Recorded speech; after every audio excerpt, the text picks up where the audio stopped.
आज हम पढ़ने जा रहे हैं कक्षा 9वीं का पाठ 1 रैदास के पद संत श्री रविदास जी के द्वारा रचित। इन पदों में विशेषकर भगवान के प्रति आस्था, विश्वास और भक्ति का दर्शन होता है।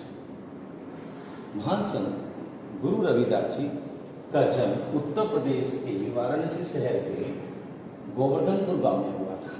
इनके पिता श्री संतोष दास जी जूते बनाने का काम करते थे और रविदास जी को बचपन से ही साधु संतों के प्रभाव में आकर अच्छा लगता था, जिसके कारण इनके व्यवहार में भक्ति की भावना बचपन से ही कूट कूट कर भरी हुई थी। लेकिन रविदास जी भक्ति के साथ साथ अपने काम पर भी विश्वास करते थे, जिनके कारण इन्हें जूते बनाने के काम करने पर इन्हें जो उसके प्रति एक आसक्ति और विश्वास हुआ था वह एक अनुकरणीय है। पिता के साथ वो जूते बनाने का काम करते थे।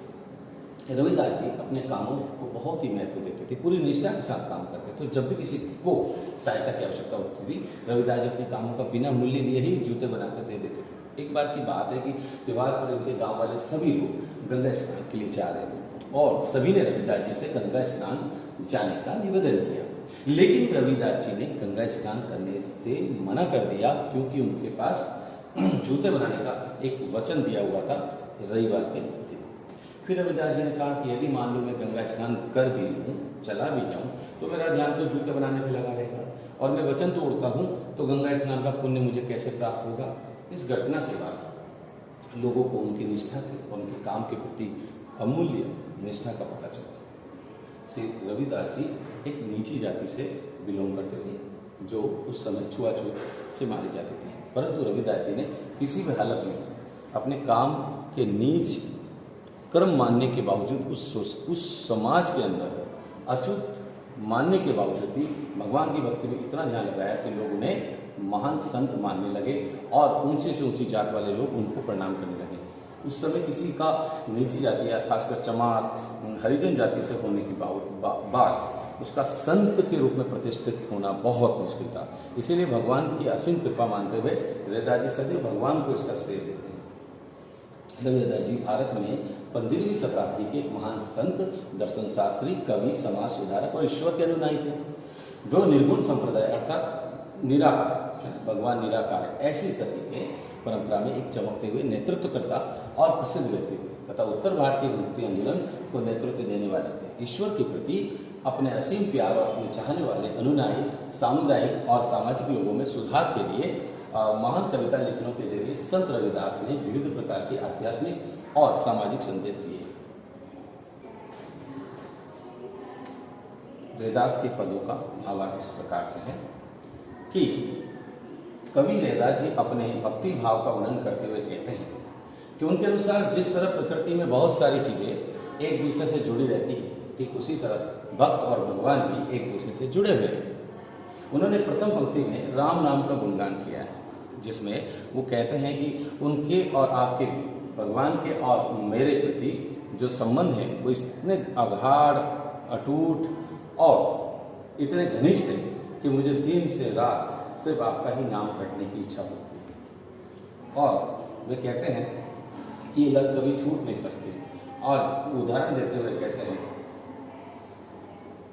कि जब चंदन की लकड़ी को पानी में डालकर छोड़ दिया जाता है तो उसकी सुगंध पानी में फैल जाती है। ठीक उसी प्रकार से भगवान भी अपनी सुगंध भक्त के मन में छोड़ जाते हैं, जिसे सूंघकर भक्त प्रभु भक्ति में सदैव लीन रहता है। आगे वे कहते हैं कि जब वर्षा होने वाली होती है तो चारों तरफ आकाश में बादल गिर जाते हैं। जब वर्षा होने वाली होती है तो चारों तरफ आकाश में बादल गिर जाते हैं और जंगल में उपस्थित मोर अपने पंख फैलाकर नाचने लगता है, और वो बिना नाचे रह नहीं सकता। उसी तरह प्रभु की भक्ति में कोई भक्त लीन होने के बाद वह उससे अलग नहीं हो सकता। ठीक उसी प्रकार अगली पंक्ति में कहते हैं कि तुम दीपक और हम बाती, जाकी ज्योति बड़े दिन रात। इसमें ये कहते हैं कि एक भक्त राम नाम का लिए बिना नहीं रह सकता, क्योंकि रविदास जी कहते हैं जैसे दीपक में बाती सदैव चलती रहती है। बाती मतलब उसमें जो एक रुई की जो रस्सी होती है वो हमेशा जलती रहती है, वैसे ही भक्त भी प्रभु की भक्ति में जलकर सदा प्रज्वलित होता रहता है और ज़्यादा प्रकाशमान होता रहता है। कवि के अनुसार वो कहते हैं कि प्रभु जी तुम मोती हम धागा, जैसे सोने मिलत सुहागा। कहते हैं अगर आप मोती हैं भगवान, तो फिर भक्त एक धागे के समान है जिसमें मोतियों को पिरोया जाता है। मोतियों को पिरोने के बाद दोनों एक दूसरे के बिना अधूरे हैं, न भक्त न भगवान, दोनों का मिलन ही संपूर्ण होता है। और इसीलिए जब भक्त से भगवान का मिलन होता है तो उन्होंने उसे सोने से सुहागा कहा है, सोने पे सुहागा कहा है। रेदास के पदों की इन पंक्तियों में विशेष रूप से भगवान के प्रति एक आस्था का भाव है। जैसा वो कह रहे हैं कि प्रभु जी तुम स्वामी हम दासा, ऐसी भक्ति करे रेदासा। अपनी भक्ति का वर्णन करते हुए कहते हैं कि रेदा जी कि स्वयं को एक दास और प्रभु को स्वामी माना है। अगला पद, ऐसी लाल तुझ बिन कौन करे, गरीब निवाज सैया मेरा,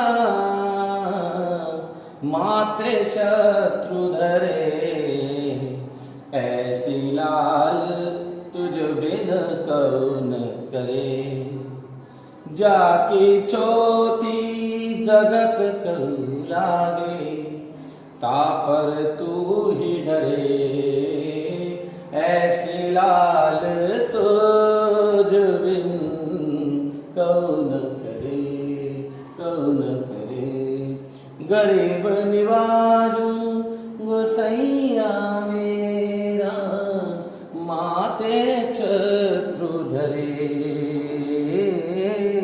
माते शत्रु धरे, जाकी छोटी जगत को लागे, तापर तू ही डरे, ऐसी लाल तुझ बिन कौन करे, नीचो ऊंच करे मेरा गोविंद, नीचो ऊंच करे मेरा गोविंद, काहू ते न डरे, ऐसी लाल तुझ बिन कौन करे, नाम देव कबीरो तिलोचनु, सदना से तरे,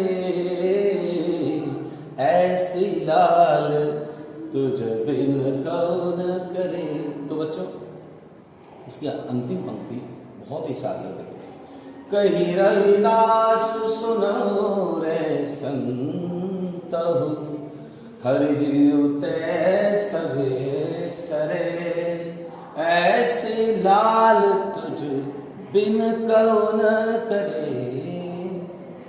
ये पंक्तियां विशेष रूप से भगवान के प्रति उनके अनुग्रह उनके उपकार पर भक्त प्रसन्न होकर लिख रहा है।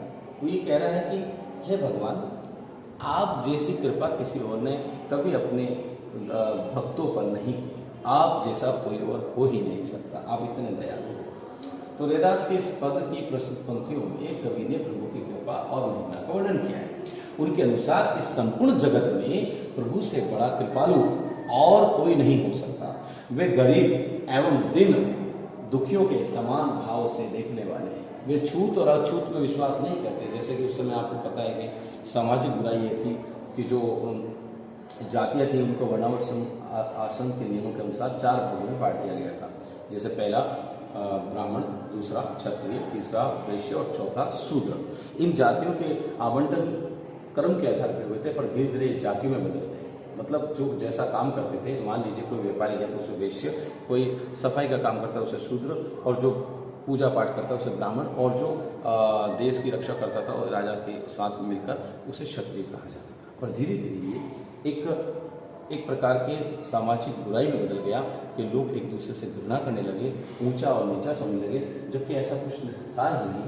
तो रैदास जी उस समय नीची जाति में पैदा होने के बाद, एक चमार जाति में पैदा होने के बाद, जब वो भगवान की भक्ति के कारण संत के रूप में प्रतिष्ठित हो गए, तो भगवान को धन्यवाद देते हुए पद कह रहे हैं। वो कह रहे हैं कि मुझे ये लग रहा है कि हे प्रभु, अछूत होने के बाद भी आपकी कृपा मुझ पर असीम रही है, और इस वजह से मुझे अपने सर पर, अपने माथे पर एक छत्र जैसे राजा को मिलता है, ऐसे सम्मान रूपी छत्र मिला हुआ है, जो आपने देखा होगा राजा महाराजा के ऊपर। रैदास के पद की पंक्तियों से पता चल रहा है कि कवि खुद को नीच अभागा मानते थे, उसके बाद भी प्रभु ने उनके ऊपर जो कृपा दिखाई है, कभी उससे फूले नहीं समा रहे। प्रभु अपने भक्तों में भेदभाव नहीं करते हैं, इस बात का भी उन्होंने विशेष रूप से दर्शन कराया। वे सदैव अपने भक्तों को समान दृष्टि से देखते हैं, वे किसी से नहीं डरते, क्योंकि समाज के लोग जो दूसरों को बराबर का समझते थे, उस समय उनको प्रताड़ित करते थे। ठीक है, अगर किसी ब्राह्मण ने किसी नीची जात वाले को अपने हाथ से खाना खिला दिया तो लोग उस ब्राह्मण को ही समाज से बाहर कर देते थे।